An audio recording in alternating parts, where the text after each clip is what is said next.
Nakakatuwang pagmasdan ang mommy bonding ni Heart Evangelista at ang kanyang mommy na si Cecilia Ongpangco.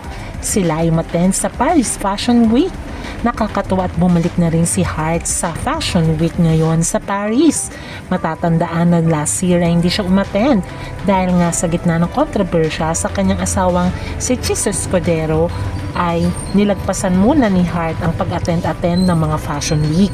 Pero sabi nga nila, kailangan ni Heart bumalik dahil siya ang itinuturing na fashion icon ng Pilipinas at representative ng Pilipinas when it comes to fashion. Kaya naman marami ang masaya dahil ang nakabanding niya sa kanyang pagbabalik ay ang kanyang ina.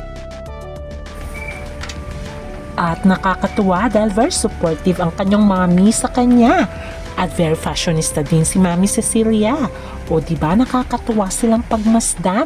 Yan talaga ang mommy and daughter bonding. Kaya naman nakakatuwa silang pagmasdan.